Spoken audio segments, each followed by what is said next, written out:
तो दोस्तों, स्टोरी की शुरुआत साल 1957 में होती है, जहां कोलोराडो शहर के कैंप एल्पाइन लेक में होप नाम की एक लड़की दिखाई देती है। वो डरी हुई सी एक पे फोन के पास खड़ी होती है और किसी को फोन मिलाती है। होप को ये फोन नंबर बार बार अपने सपनों में दिखाई देता था। इसी वजह से उसने हिम्मत करके ये नंबर डायल किया। वो बस ये जानना चाहती थी कि उसके सपनों में आने वाला ये नंबर आखिर किसका है और इसके पीछे क्या राज छिपा है। लेकिन जैसे ही कॉल जुड़ी, उसे सिर्फ अजीब सा स्टैटिक सुनाई देने लगा। होप बार बार सुनने की कोशिश करती रही, पर अचानक वो आवाज़ बहुत तेज हो गई। डर के मारे होप ने तुरंत फ़ोन रख दिया और इधर-उधर घबराकर देखने लगी। जिसकी बात कहानी साल 1982 में डेनवर शहर में चली जाती है, जहां फिनी नाम का एक लड़का एक नए लड़के को बहुत बुरी तरह पीट रहा था। नया लड़का बार बार माफ़ी मांग रहा था, लेकिन फिनी रुकने का नाम नहीं ले रहा था। उसी समय उसकी बहन ग्वेन वहां पहुंचती है और जोर से चिल्लाकर उसे रोक देती है। ग्वेन ने तुरंत पूछा कि आखिर क्या हुआ था। फिनी ने झूठ बोलते हुए कह दिया कि लड़ाई तो नए लड़के ने शुरू की थी। अब फिनी की एक टफ लड़के वाली छवि बन चुकी थी, क्योंकि 4 साल पहले उसने खतरनाक सीरियल किलर ग्रैबर को हराया था। उसी समय वहां अर्नी नाम का एक लड़का आता है। वो ग्रैबर के एक शिकार का बड़ा भाई था, इसलिए वो फिनी को एक हीरो की तरह मानता था। अर्नी ने ग्वेन से कहा कि वो उसके साथ एक कॉन्सर्ट में चले। ये सुनते ही ग्वेन खुशी से मान गई, क्योंकि उसे अर्नी पर पहले से ही थोड़ा क्रश था। फिर कहानी एक रात की ओर बढ़ती है, जहां फिनी किसी वजह से सो नहीं पा रहा था। वो घर के बाहर आया और सिगरेट पीने लगा। तभी उसे अपने पुराने डरावने पल याद आने लगे। उसे ऐसा महसूस हुआ कि ग्रैबर की परछाई उसके बैकयार्ड में खड़ी है और उसे घूर रही है। उसी दौरान ग्वेन वहां आ जाती है। वो फिनी से पूछती है कि वो इतना डरा और घबराया हुआ क्यों है, लेकिन फिनी कुछ भी बताने से मना कर देता है और बस चुपचाप खड़ा रह जाता है। जिसके बाद कहानी तुरंत कैंप एल्पाइन लेक की तरफ कट जाती है, जहां फीलिक्स नाम का बच्चा खेलता हुआ दिखाई देता है। लेकिन तभी अचानक ग्रैबर वहां आ जाता है और चुपके से फीलिक्स का पीछा करने लगता है। फीलिक्स डरकर तेजी से भागता रहा, लेकिन भागते भागते अचानक गिर पड़ा। ग्रैबर ने उसी पल उसका फायदा उठाया और उसे चाकू से मार दिया। फिर उसने फीलिक्स की लाश उठाई और झील में फेंक दी। मरते समय फीलिक्स ने अपनी आखिरी ताकत से बर्फ पर डब्ल्यू का निशान बना दिया। ये सब दिखाते हुए अचानक ग्वेन डरकर नींद से उठ बैठी। उसे समझ आया कि ये सब उसका एक डरावना सपना था। तभी घर की घंटी बजने लगी और उसकी सोच टूट गई। वो बाहर आई तो सड़क पर उसे कोई अजीब चीज नजर आई, जिससे उसका डर और बढ़ गया। उसी समय फिनी उसे जगाने के लिए वहां पहुंचता है और बताता है कि वो फिर से नींद में चलने लगी थी। ग्वेन अपने सपने के बारे में उसे बताना चाहती थी, लेकिन फिनी ने उसे शांत करते हुए वापस सोने के लिए भेज दिया।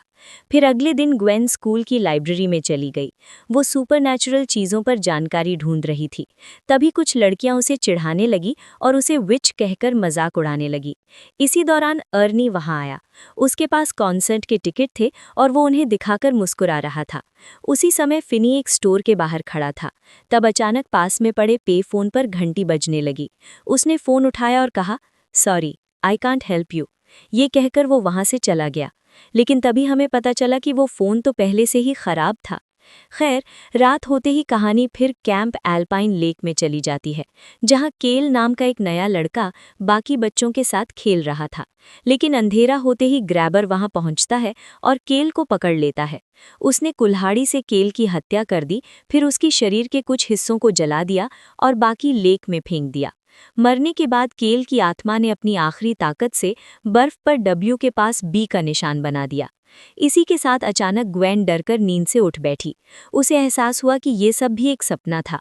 लेकिन जैसे ही वो बाहर गई, उसकी आंखें डर से फैल गईं, क्योंकि वहां सड़क पर केल की असली लाश पड़ी हुई थी। इस भयानक नज़ारे को देखकर ग्वेन पूरी तरह घबरा गई। डर के मारे उसने तुरंत अपनी साइकिल उठाई और भागते हुए ग्रैबर के पुराने घर की तरफ निकल पड़ी। वहां पहुंचकर उसने बेसमेंट की छोटी खिड़की से अंदर झांका और सावधानी से अंदर चली गई।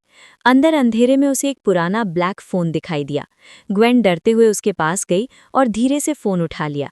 अचानक उसे दूसरी तरफ से होप की आवाज़ सुनाई दी, और ये आवाज़ किसी दूर के अतीत से आ रही थी। ये सुनकर ग्वेन हैरान रह गई।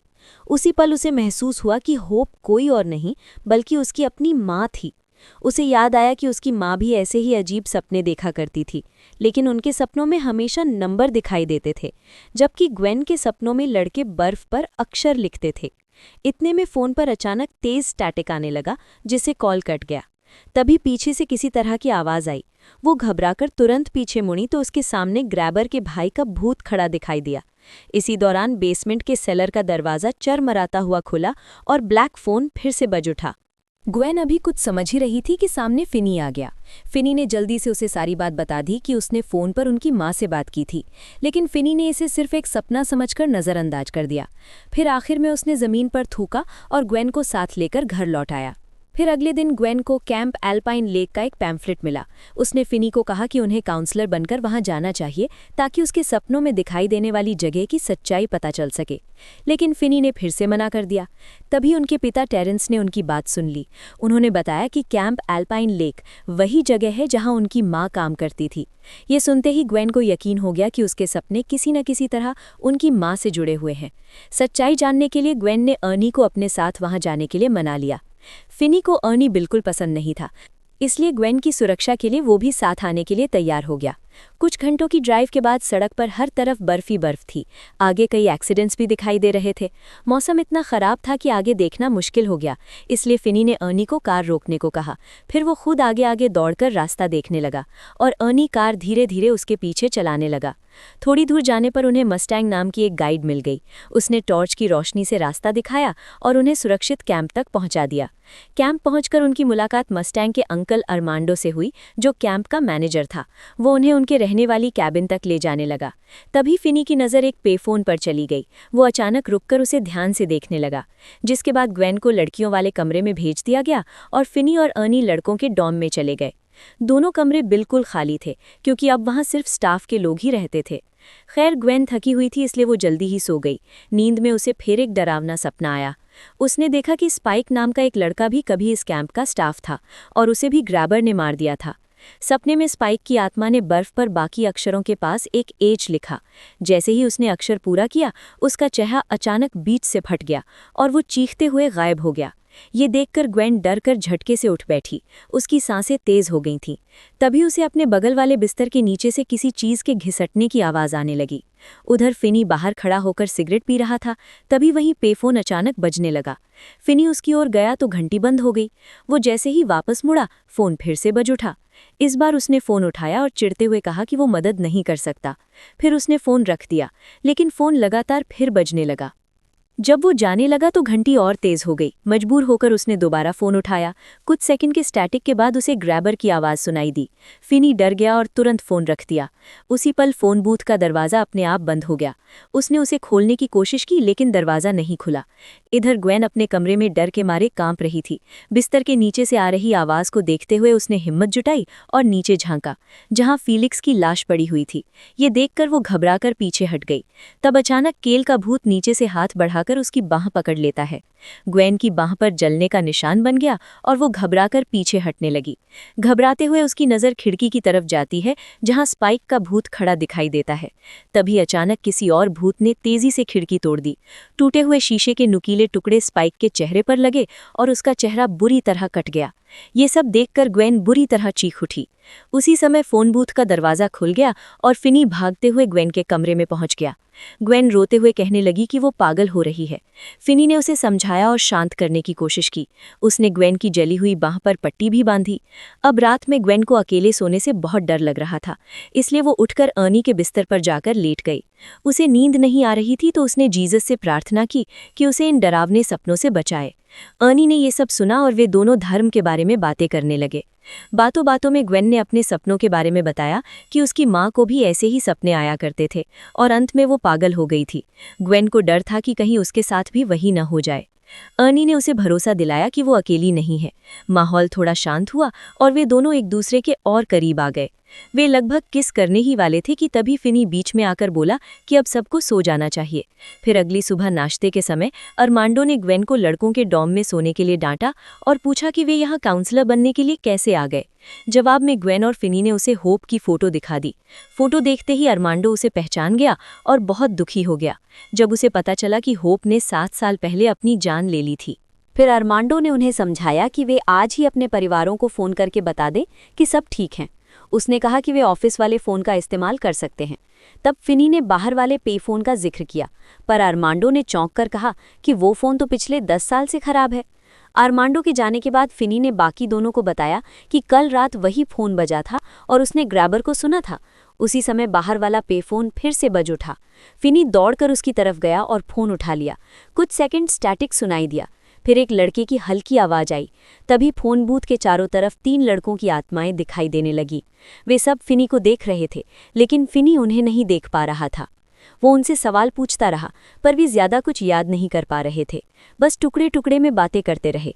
फिर अचानक वे सब गुस्से में फ़ोन बूथ की दीवारों पर जोर जोर से मारने लगे। फिनी डर कर तुरंत फ़ोन रख देता है। इधर ग्वेन ने अपने पिता टेरेंस को फ़ोन किया और बताया कि वे सब ठीक हैं। ये सुनकर टेरेंस को थोड़ी राहत मिली, लेकिन बाहर चल रही तेज़ बर्फीली आंधी को लेकर वो अभी भी बहुत परेशान था। इसलिए उसने तुरंत अपने एक दोस्त से स्नो प्लाव मांग लिया, ताकि वो बच्चों तक पहुंच सके और उन्हें सुरक्षित वापस ला सके। इसी दौरान ग्वेन और अर्नी की मुलाकात कैंप स्टाफ के 2 और लोगों, केनेथ और बारबरा से हुई। ग्वेन ने कैंप के इतिहास के बारे में कुछ किताबें मांगी, जिस पर केनेथ ने विनम्रता से बताया कि उनके पास सिर्फ इस कैंप के पुराने ब्रोशर ही उपलब्ध हैं। लेकिन बारबरा का स्वभाव बिल्कुल अलग था। वो बहुत रूखी और सख्त थी। उसने ग्वेन को लड़कों के डॉम में सोने के लिए ताना मारा और उसे जज करने लगी। जब ग्वेन और अर्नी ने उन 3 मरे हुए लड़कों के बारे में पूछा तो बारबरा नाराज हो गई। उसने गुस्से में कहा कि गुड क्रिश्चियन लोग ऐसी डरावनी बातों पर चर्चा नहीं करते। ये सुनकर ग्वेन और बारबरा के बीच बहस शुरू हो गई। माहौल तनावपूर्ण हो गया, इसलिए केनेथ ने तुरंत बीच में आकर बच्चों को ऑफिस से बाहर भेज दिया। रात होते ही ग्वेन फिर से सो गई, लेकिन जैसे ही नींद आई उसे एक और भयानक सपना दिखाई दिया। इस बार उसने देखा कि उसकी माँ होप ब्लैक फ़ोन का जवाब दे रही है। वहीं पास में वे 3 मरे हुए लड़के भी खड़े थे जो ग्वेन से मदद मांग रहे थे। फिर सपने में ग्वेन ने फीलिक्स की आत्मा को जंगल की ओर जाते देखा। ये देखकर वो तुरंत उसका पीछा करने लगी। तभी आसमान से लाल पंख गिरने लगे और फीलिक्स अचानक गायब हो गया। जब ग्वेन ने नीचे देखा तो उसे वहां फीलिक्स की जैकेट पड़ी मिली। दूर खड़ा स्पाइक उसे ध्यान से देख रहा था। तभी पास के एक पेड़ के तने में अचानक कुल्हाड़ी दिखाई दी और वहां से खून बहने लगा। उसी समय एक अजीब और डरावनी आवाज़ गूंजी और ग्वेन डर कर नींद से जाग गई। आंखें खुलते ही उसने देखा कि डॉम का दरवाज़ा तेज़ी से खुद ब खुद बंद हुआ और उसी पल उसे अपनी माँ की एक हल्की सी झलक भी दिखाई दी, मानो वो उसे बुला रही हो। ग्वेन घबराकर डॉम से बाहर निकल गई। बाहर जाते ही उसने फिर फीलिक्स को देखा। वो बिना सोचे समझे उसकी ओर बढ़ी और उसका पीछा करने लगी। इधर फिनी की नींद अचानक पे फ़ोन की लगातार बजती घंटी से खुल गई। उसने तुरंत अर्नी को जगाया और कहा कि वो जाकर देखे कि ग्वेन ठीक है या नहीं, और खुद उस पे फ़ोन की तरफ चला गया। ग्वेन ने थोड़ी दूरी से फिनी और अर्नी को देखा, लेकिन फिर भी वो फीलिक्स के पीछे चलने से नहीं रुकी। उधर फिनी ने फ़ोन उठाया तो उसे ग्रैबर की आवाज़ सुनाई दी। भले ही उसका भूत दिखाई नहीं दे रहा था, लेकिन वो साफ बोला कि वो बदला लेने वापस आया है। उसने धमकी दी कि वो फिनी की हर उस चीज़ को नष्ट कर देगा जिसे फिनी प्यार करता है, क्योंकि फिनी की वजह से उसे अपने ही भाई को मारना पड़ा था। इस बीच अर्नी लड़कियों के डॉम में पहुंचा, लेकिन वहां ग्वेन नहीं थी। ये समझते ही वो घबरा गया और तुरंत स्टाफ से मदद मांगने भागा। इधर फीलिक्स ग्वेन को मेस हॉल तक ले गया। तब अचानक वहां के सारे ओवन अपने आप खुल गए और उनमें से तेज लपटें निकलने लगी। इस शोर से स्टाफ को ग्वेन की मौजूदगी का पता चल गया, लेकिन उस समय ग्रैबर का भूत अंधेरे से बाहर आया और कुल्हाड़ी लेकर ग्वेन पर हमला करने लगा। ग्वेन अपनी पूरी ताकत से बचती रही। फिर ग्रैबर ने बेल्ट निकाली और ग्वेन को जमीन पर गिराकर उसका गला दबाने की कोशिश की। ग्वेन की सांसें रुकने लगी और मौत उसके बिल्कुल करीब थी। इसी बीच अर्नी और बाकी स्टाफ दौड़ते हुए किचन में पहुंच गए। उन्होंने देखा कि ग्वेन किसी अदृश्य ताकत से लड़ रही है। अगले ही पल ग्वेन का शरीर जोर से दीवार से टकराया। बारबरा डरकर चिल्ला उठी और उसी समय फिनी भी वहां पहुंचा। फिर ग्रैबर की भूतिया ताकत ने ग्वेन को हवा में उठा लिया और उसे ओवन की तरफ फेंकने की कोशिश की, लेकिन अर्नी ने तुरंत उसके पैर पकड़ लिए और उसे गिरने से रोक लिया। जैसे ही मस्टैंग और बाकी लोग मदद करने के लिए आगे बढ़े, किचन की शेल्फ से चीजें उड़कर उन पर टूटने लगी। इसी अफरा तफरी में फिनी पूरी ताकत से ग्वेन तक पहुंचा। उसे देखते ही ग्रैबर ने ग्वेन को छोड़ दिया और काली छाया में बदलकर गायब हो गया। फिर फिनी ने ग्वेन को होश में लाया और सभी चैपल में जमा हो गए। ग्वेन ने अपने सपनों में दिखे लड़कों के बारे में सब बताया। ये सुनकर अरमांडो ने तुरंत उन्हें पहचान लिया और कहा कि उसने उन लड़कों को कभी ढूंढना नहीं छोड़ा था। फिर उसने उन्हें कैंप की आखिरी तस्वीर दिखाई।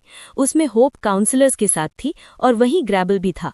आर्मांडो ने बताया कि वो मेंटेनेंस गाय था, जिसे वाइल्ड बिल हिकॉक कहते थे, क्योंकि वो बेल्ट बंदूक की तरह पहनता था।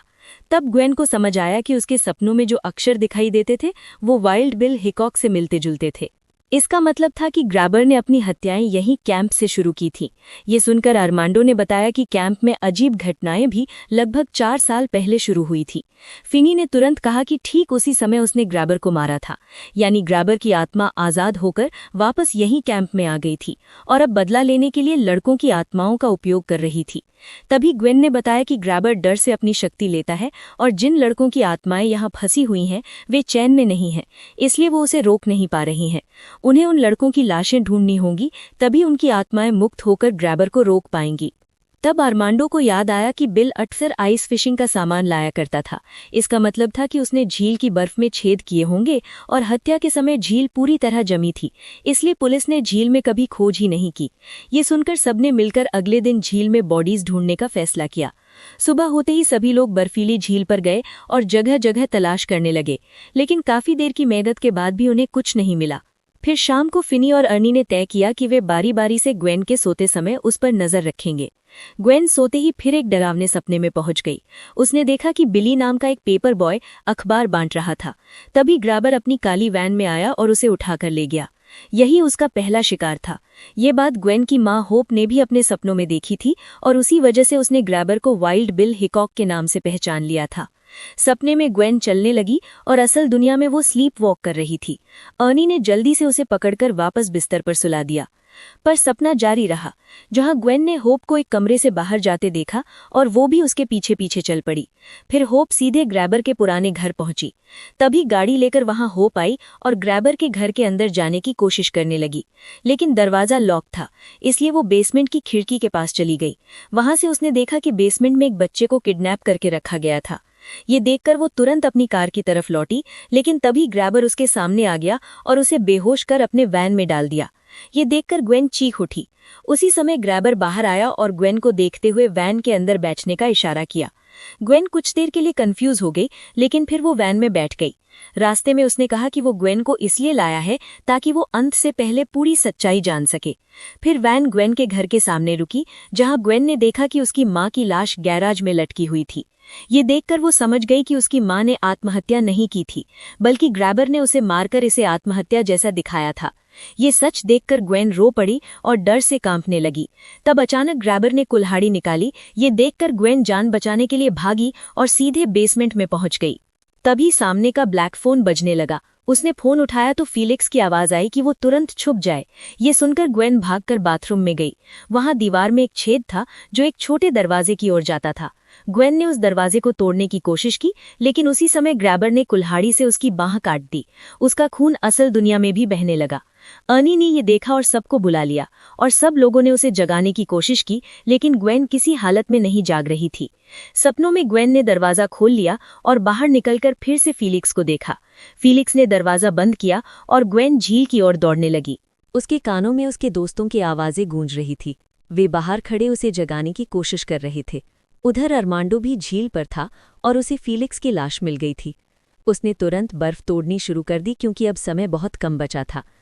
तब अचानक सपने में ग्वेन के पास पे फोन आ गया, जिसमें फोन की घंटी बजने लगी। उसने फोन उठाया, जहां सामने से ग्रैबर की आवाजें सुनाई दी। इसी समय असल दुनिया में ग्रैबर ने अरमांडो पर हमला कर दिया और उसे लेक में गिरा दिया। अरमांडो पानी से बाहर आने की कोशिश कर रहा था, लेकिन ग्रैबर उसके ऊपर पैर रखकर उसे नीचे दबा रहा था। सपने में ग्वेन बूथ का दरवाज़ा पीटती रही, पर असल में फिनी को मारने लगी। फिर ग्रैबर ने टेलीफोन बूथ का शीशा तोड़ दिया और फोन की कॉर्ड से ग्वेन का गला घोंटने लगा। और वहीं असल दुनिया में ग्वेन का शरीर हवा में उठने लगा और चारों तरफ खून फैल गया। लड़के उसे पकड़ने लगे, लेकिन वो शांत नहीं हो रही थी। सब उसे लड़ने को कहते रहे। ग्वेन ने उनकी आवाज़ फ़ोन पर सुनी और ध्यान लगाया। उसी पल अचानक फ़ोन बूथ जोर से फट गया और ग्रैबर पीछे की ओर गिर पड़ा। ग्वेन ने हिम्मत से कहा कि वो उसके सपनों में है और उसके झूठे सपने अब उससे ज़्यादा ताकतवर हैं। फिर गुस्से में उसने ग्रैबर के सर पर जोर से मारकर उसे गिरा दिया और अगले ही पल वो जाग गई।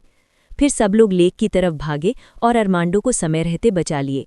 वो बोला कि फीलिक्स मिल गया है और बाकी 2 बॉडीज़ भी सुबह ढूंढेंगे। जब वे लौटे तो देखा टेरेंस स्नो प्लाव लेकर आ गया है, जिसके बाद फिनी उसके पापा के साथ जाने को तैयार था, लेकिन ग्वेन ने कहा कि उसे ये सब खत्म करना है। बहस के दौरान ग्वेन ने दोनों पर आरोप लगाया कि वो अपने दर्द से भागते रहते हैं। उसने उन्हें होप की असली मौत के बारे में बताया, जिससे वे रुकने के लिए तैयार हो गए। फिर अगले दिन सभी ने लेक में बॉडीज ढूंढने शुरू कर दी, लेकिन कुछ नहीं मिला। तब अचानक ग्वेन सो गई और उसका सपना शुरू हो गया, जहां ग्रैबर बर्फ पर स्केटिंग करते हुए आया। ये देखकर ग्वेन भागी, लेकिन आइस में बने छेद में गिर गई, जिससे उसका असल शरीर भी भीग गया। उसी समय ग्रैबर ने केनेथ पर हमला किया और उसे खींचकर आइस पर घसीटने लगा। केनेथ का शरीर बारबरा से टकराया और उसकी भी हालत बुरी हो गई। फिर आइस पर ग्रैबर दोनों को कुल्हाड़ी से मारता रहा और वहीं ग्वेन ने झील के अंदर झांका तो उसे कुछ बैरल दिखाई दिए। उनके अंदर 2 और लड़कों की लाशें थीं। ग्रैबर ने छेद को और तोड़कर रेस्क्यू केबल डाल दी। फिर वो फिनी की तरफ कूदा और अपनी बेल्ट से उसका गला घोंटने लगा। ये देखकर टेरेंस भी पानी में कूद गया और ग्वेन के साथ मिलकर बैरल्स को ऊपर खींचने लगा, ताकि उन लड़कों की आत्माएं मुक्त हो सके। इधर फिनी ने पूरी ताकत लगाकर ग्रैबर को धक्का दिया और उसे पीछे गिरा दिया। बैरल्स ऊपर आते ही ग्वेन ने प्रार्थना शुरू कर दी, जिससे लड़कों की आत्माएं आज़ाद होने लगी। फिर सपने में बॉडीज बर्फ तोड़कर बाहर आए और ग्रैबर के पैर पकड़कर उसे गिरा दिए, जिसके बाद तीनों आत्माएं उसका रास्ता रोककर खड़ी हो गईं। फिर ग्वेन ने कुल्हाड़ी से ग्रैबर के सर पर वार किया और उसका मास्क उतार दिया, जिसकी वजह से ग्रैबर चीखने लगा। तभी फिनी पीछे से आया और उसकी खोपड़ी आइस पर मारने लगा। फिर ग्वेन ने ग्रैबर की टांग काट दी। आखिर में तीनों लड़कों ने ग्रैबर को लेक में खींचकर डुबो दिया और वो हमेशा के लिए मर गया। तब ग्वेन जागी और उसने अर्नी को किस किया। कुछ समय बाद अरमांडो ने लड़कों के परिवारों को ये खबर दी कि उनके बच्चों की लाशें मिल गई हैं। इस खबर से परिवारों को कम से कम ये सुकून मिला कि अब उनके बच्चे शांति से दफनाए जा सकेंगे। उसी समय पास खड़े पेफोन की घंटी अचानक बज उठी। ग्वेन ने चौंक कर फोन उठाया और दूसरी तरफ से उसे होप की आवाज़ सुनाई दी। होप ने ग्वेन को बधाई दी कि उसने बच्चों को बचा लिया। फिर उसने प्यार से कहा कि वो हमेशा अपने बच्चों से बहुत प्यार करती थी। कुछ पल की खामोशी के बाद कॉल कट गया। फिर ग्वेन ने फिनी को ये संदेश दिया और आखिर में भाई बहन अपने पिता के साथ घर लौट गए। और इसी के साथ ये कहानी यहीं खत्म होती है। अगर आपको एक्सप्लेनेशन अच्छा लगा हो तो वीडियो को लाइक और कमेंट ज़रूर करें। ऐसी ही और मज़ेदार और अनोखी कहानियों के लिए चैनल को सब्सक्राइब करना ना भूलें।